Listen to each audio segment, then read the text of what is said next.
Oke teman-teman, kali ini kita akan buat video tentang spill dari pohon ini. Jadi kemarin teman-teman sempat bertanya, ini pohon baru berumur tepatnya 4 bulan lebih 20 hari. Untuk penanaman bisa dilihat di deskripsi ya, ditanam tanggal 3 September dan tanggal 5 September 2023. Jadi per hari ini genap 4 bulan lebih 20 hari. Jadi pohon udah sebesar ini ya. Ini pohon udah sebesar ini. Kok bisa cepat banget? Nah, ini teman-teman kemarin sempat ada yang bertanya. Kali ini kita akan spill berbagi pengalaman tentang gimana pohon ini bisa cepat subur. Nah, di sini juga pohon yang sama, jadi satu baris ya. Satu baris di sana. Ini malah sempat ada yang kita pruning karena memang udah cepat dan batangnya udah gede. Ini jenis baru juga. Varian parfum ini sempat kita pruning ya, ini baru pruning. Ini kelihatan bawa bunga semua ini. Ini pucuknya bawa bunga. Di sini juga ya kelihatan bawa bunga ya. Ini juga. Nah, ini kok bisa subur dan cepat seperti ini? Kita akan berbagi pengalaman di sini dari awal penanaman ya. Jadi pohon berumur 4 bulan lebih dari 20 hari, malah tadi yang pohon yang di sana udah ada yang matang dan ini udah kita pruning. Jadi sangat cepat sekali teman-teman. Nah, rahasianya seperti ini ya. Nah, oke teman-teman, ini di Jogja Anggur 3 ya. Tadi udah dilihat videonya yang di sana tentang pohon anggur 4 bulan lebih 20 hari, bahkan udah ada yang panen ya kemarin yang kita review varian Rainbow. Ini juga di sini juga berumur 4 bulan. Yang kemarin di sana kita tanam langsung udah impor. Kalau yang di sini kita tanam stok dulu baru kita sambung. Jadi ada selisih umur pas kita proses sambungnya ya. Intinya pohon ini sama-sama berumur 4 bulan lebih 20 hari. Nah, di sini kita bukan bermaksud menggurui, kita hanya ingin spill aja rahasia di sini. Kenapa kok bisa pohon anggur itu bisa sangat cepat pertumbuhannya? Nanti bisa jadi bahan untuk pertimbangan teman-teman ketika mau berkebun anggur. Jadi kita berbagi pengalaman aja. Nanti silahkan berkomentar di kolom di bawah, barangkali ada masukan dari teman-teman. Nanti kita bisa untuk belajar bersama. Oke teman-teman, di sini ada whiteboard, jadi akan kita tulis aja poin-poin yang penting biar teman-teman juga mudah untuk mengingatnya. Nanti bisa buat inspirasi ketika berkebun ya. Di sini pohonnya ditanam tanggal 5 September 2023. Jadi ada proses pembuatan media di link deskripsi ya, teman-teman bisa pengecekan, cek di deskripsinya. Oke, yang pertama di sini poin penting pertama kenapa pohon ini bisa sangat subur. Jadi poin penting yang pertama adalah saya mungkin di sebelah sini aja biar enak ya. Jadi saya tulis poin-poinnya ya. Tempat full panas.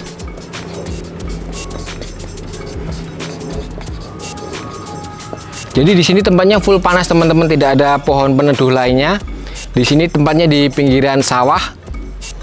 Jadi tempatnya sangat panas. Jadi semua tanaman di sini terkena panas semua. Jadi tidak ada pohon peneduh di sampingnya. Makanya pertumbuhan tanamannya untuk proses fotosintesis dia bisa sempurna. Jadi pertumbuhannya sempurna karena tempatnya panas. Terus yang kedua, di sini memakai greenhouse ya. GH saya tulis greenhouse atau atap UV, bisa di shoot ke atas. Jadi di sini memakai greenhouse, makanya dia terlindung dari kelembaban air hujan. Jadi pohonnya sangat subur karena dia tidak ada kelembaban air hujan yang menimbulkan jamur. Terus yang kedua poin pentingnya di sini greenhouse-nya tinggi ya. Untuk yang di tengah greenhouse-nya tingginya saya 5,5 meter. Terus yang di samping itu 4 meter.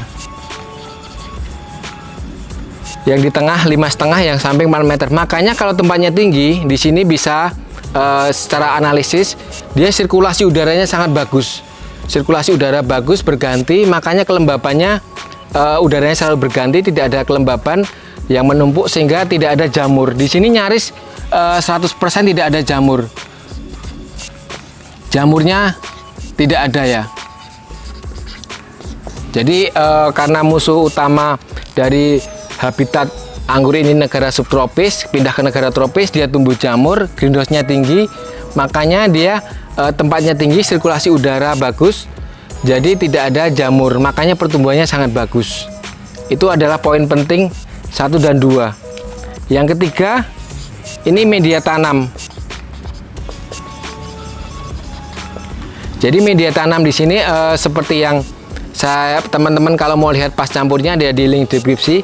Di sini campurannya medianya tanah, sekam bakar, pupuk kohe, dolomit, SP36, lalu daun bambu yang sudah kita busukkan atau daun bambu yang busuk, lalu ditambah saya cacah memakai pelepah pisang. Jadi pelepah pisang kita campur sambil kita campur di media lainnya, kita campur, dimasukkan lubang tanam ukurannya 60 kali 60 kali 60 cm ya. Jadi komposisi di atas kita masukkan, kita campur. Oh ya, tadi ada tambahan lagi SP36 ya, tadi udah saya sebutkan belum, SP36. Jadi ini pupuk dasaran fosfatnya. Jadi ketika kita tanam memakai pupuk dasaran ini, makanya ada unsur fosfat di sana, jadi pembentukan sel batangnya dia juga cepat. Jadi ini poin penting yang ini 1, 2, 3. Terus yang keempat, proses penanaman ya, penanaman.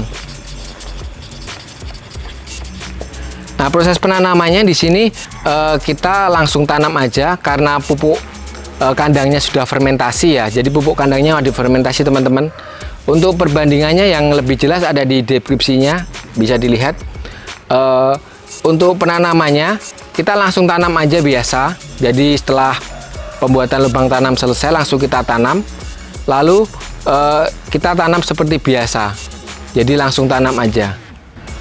Nah, di poin yang penanaman ini, teman-teman kalau ada yang bertanya bibitnya rustoknya apa, kita rustoknya campur ya, ada Isabella, Red Master, ada Kober, ada Kodrek, semua campur di sini, dan rata-rata pertumbuhannya nyaris sama. Jadi dengan rustok apapun pertumbuhannya, kalau dengan media tanam yang seperti ini, dia dipastikan bisa bagus.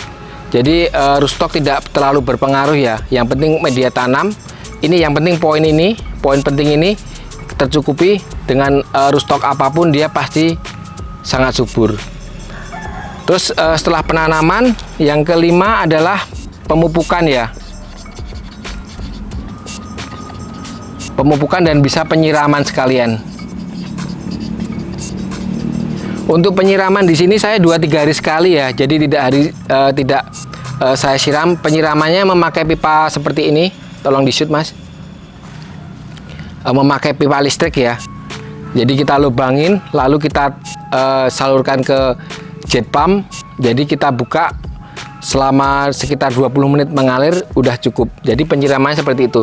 Terus pemupukan ya, biasanya pemupukannya itu setelah 2 minggu dari tanam. Jadi ketika kita tanam 2 minggu kemudian kita pupuk. Nah, poin penting yang pertama yang mungkin teman-teman belum tahu, untuk pemupukan pertama saya memakai Anfus, teman-teman. Jadi ini bukan bermaksud promosi, saya tidak di endorse ya, ini hanya berbagi spill aja. Jadi Anfus itu seperti ini ya, ini bahan aktifnya, ini dia mengandung trichoderma dan bakteri pengurai, makanya media tanam di sini sangat bagus ya. Jadi 1 minggu setelah tanam saya siram pakai Anfus, saya tambah molase gula.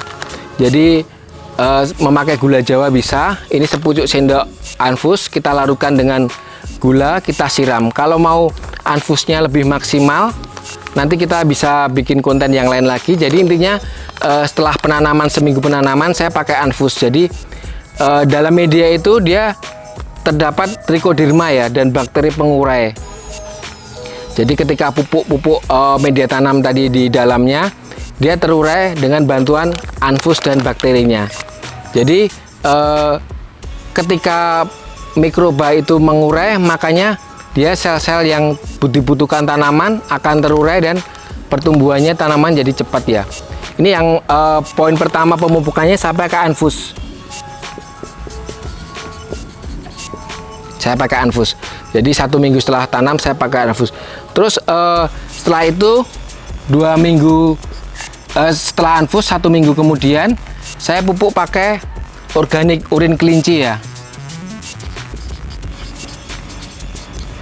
Nah ini teman-teman yang nggak dapat urin kelinci bisa pakai air lindi, bisa pakai pupuk POC, bisa. Intinya kalau air urin kelinci atau pupuk POC atau pupuk organik lainnya itu dia mengandung nitrogen yang tinggi ya. Nitrogennya yang tinggi, ketika dia dipupuk tanaman dia akan terserap nitrogennya, makanya ketika nitrogennya tinggi dia pertumbuhannya cepat. Makanya ketika dalam proses pertumbuhan dibutuhkan nitrogen tinggi, itu memang untuk mempercepat pertumbuhan. Saya pakai urin kelinci. Jadi urin kelinci di sini saya pakainya baru 2 kali ya.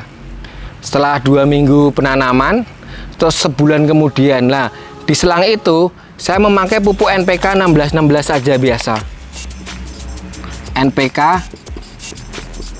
16-16-16. Pupuk NPK-nya saya pakai pertama sepucuk sendok makan, kedua 1 sendok makan. Jadi di sini saya pupuk NPK-nya kimianya sekitar baru 3 kali ya. Jadi saya pupuk NPK-nya baru 3 kali. Saya pupuk urin kelincinya ini 2 kali. Ini infusnya saya 1 kali. Urin kelinci di sini saya udah 2 kali. Dan NPK di sini 3 kali. Saya baru aplikasi pupuk ini teman-teman. Terus tambah pupuk mikro 1 kali. Mikro. Pupuk mikronya saya pakai metalik ya. Mungkin gambarnya di sini saya share aja. Jadi lupa nggak saya bawa. Jadi saya pupuk mikronya baru 1 kali. Nah, teman-teman kemarin ada yang sepil bertanya ini di pupuknya apa aja. Ini pupuknya saya baru pakai ini ya. Anfus 1 kali. Urin kelinci saya pakai 2 kali. Ini selang 1 minggu setelah tanam dan 1 bulan setelah tanam. Lalu NPK di selangnya berarti ini 3 minggu setelah tanam. Lalu sekitar 7 atau 8 minggu setelah tanam. Setelah itu baru pemupukan yang terakhir ini. Ini pertumbuhannya udah seperti ini ya. Lalu pupuk mikronya saya pakai sekitar 1,5 bulan dari tanam. Ini umur 1,5 bulan dari tanam. Nah, pupuk mikronya itu. Pupuk mikro itu untuk kebutuhan vitaminnya ya, biar pohonnya jadi sehat ya. Jadi untuk pemupukannya ini teman-teman. Terus untuk penyiramannya tadi 2-3 hari sekali. Ini mungkin bisa di-shoot lebih dekat. Jadi yang penting tempatnya full panas. Terus 2 memakai greenhouse yang tinggi. Saya tingginya 5,5 dan 4 meter. Jadi dia bebas jamur. Yang kedua media tanam seperti yang saya jelaskan tadi. Terus penanaman, terus pemupukan dan penyiraman. Terus yang keenam poin pentingnya adalah perawatan. Nah, perawatan di sini bisa diartikan saya perawatan penyemprotan fungisida dan insek ya. Di sini karena greenhouse-nya memakai insect net dan memakai GH tertutup, jadi perawatannya saya jarang sekali di sini teman-teman. Ini paling di sini baru sekitar 4 kali penyemprotan ya selama 4 bulan ini, 4 atau mungkin 5 lah maksimal. Jadi saya penyemprotannya pakai fungisida juga, saya campur pakai antrakol dengan Abasel, saya buat nyemprot biar tidak hama trip, karena hama trip kan kecil kadang dia bisa masuk ke insect net. Jadi perawatannya saya penyemprotannya pakai Abasel, ini untuk trip ya, Abasel plus antrakol. Saya obatnya pakai ini untuk mengatasi jamur dan trip ya. Jadi karena tempatnya tinggi dan tertutup, makanya dia nyaris tidak ada gangguan hama. Hamanya hampir tidak ada yang masuk ya. Mungkin ada 1 atau beberapa, tetap kita rawat biar hamanya tidak menular di dalam. Jadi ini poin-poin pentingnya 1-6.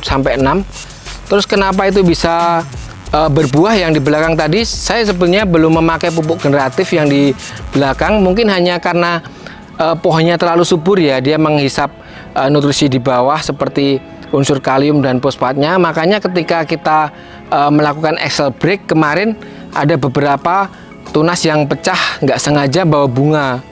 Nah, ketika pecah bawa bunga karena memang ada varian yang baru, jadi kita pelihara belum maksimal untuk pembuahan, kita biarkan dan kita review yang kemarin. Jadi sebetulnya belum memakai pupuk generatif ya. Terus yang tadi yang saya pruning yang tadi ada satu pohon yang tadi saya pruning, sama sebelahnya ada 2. Jadi ketika itu yang tadi saya pruning, saya kemarin memakai tambahan pupuk generatif aja, memakai Profit Maxi ya, yang kemarin saya bikin konten. Untuk generatifnya saya Profit Maxi, pupuk sini aja pupuk generatifnya.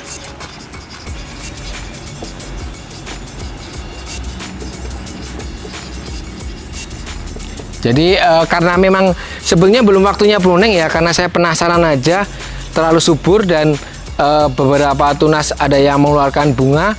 Jadi sekalian aja saya kasih Profit Maxi 2 kali. Yang tadi yang berbunga tadi saya tabur sekitar 3 sendok sampai 4 sendok lah yang penuh. Saya taburkan, saya siram, dan tadi udah bawa bunga ya, yang berbunga tadi. Kalau teman-teman ada yang lihat pas awal tadi berbunga, saya generatifnya Profit Maxi.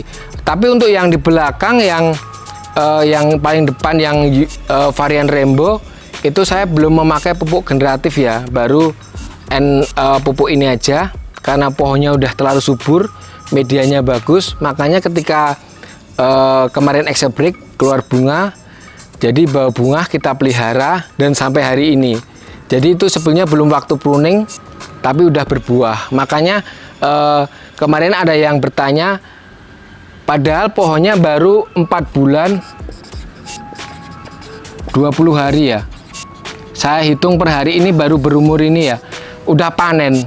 Jadi mungkin bisa dibilang cepat atau terlalu cepat atau terlalu terburu-buru. Saya juga ya yang penting itu udah bisa berbuah dan bisa kita icip, bisa kita review. Intinya itu. Jadi ketika pohonnya asupan di sini semua tercukupi, ya asupan sini tercukupi, makanya pohonnya bisa subur. Nah di sini pentingnya teman-teman adalah ini, kalau mau bisa benar-benar bagus untuk skala kebun ya, ini untuk skala kebun, jadi dia ditanamnya di tanah bukan di pot. Nanti untuk di pot mungkin kita bikin konten tersendiri ya. Ini yang saya review yang di kebun aja, yang di tanah. Mungkin yang di pot kita bikin lagi. Ini jadi pemupukannya ini. Jadi pemupukannya, penyiraman pakai ini. Ini bisa dihitung ya teman-teman ya. Baru ini pakainya.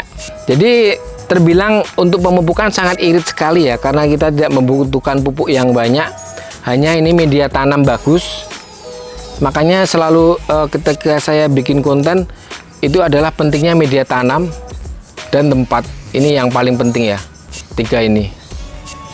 Ini poin yang paling utama sebetulnya kalau mau benar-benar bisa berkebun anggur dengan bagus. Jadi ada teman-teman kadang yang anggurnya kok stuck, nggak mau tumbuh, nggak mau buah atau susah gimana. Mungkin ada aspek ini yang belum tercukupi ya. Ini bisa jadi pertimbangan ketika teman-teman mau berkebun anggur dengan skala produksi yang besar. Ini bisa kita sharing pengalaman lah, sama-sama belajar. Seperti teman-teman, kemarin ada yang minta disepilkan rahasianya di sini. Jadi tidak ada yang ditutupi, seperti ini semuanya ya. Nanti teman-teman kalau coba seperti ini, saya yakin bisa pasti bagus. Karena memang di sini sudah diterapkan seperti ini dan pertumbuhannya bisa sesuai yang diharapkan lah.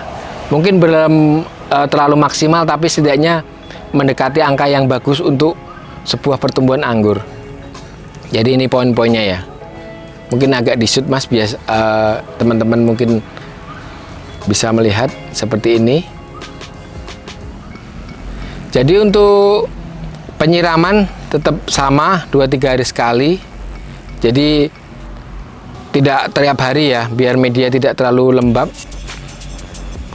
Dan hasilnya bisa 4 bulan 20 hari malah bisa kita nikmati hasilnya. Walaupun belum terlalu banyak, setidaknya kita bisa mendapatkan pohon yang subur dan bagus untuk dibuahkan. Oke teman-teman, kedepannya kita akan coba lagi untuk buat yang di pot atau apa sharing yang lain, mungkin bisa jadi bahan pertimbangan.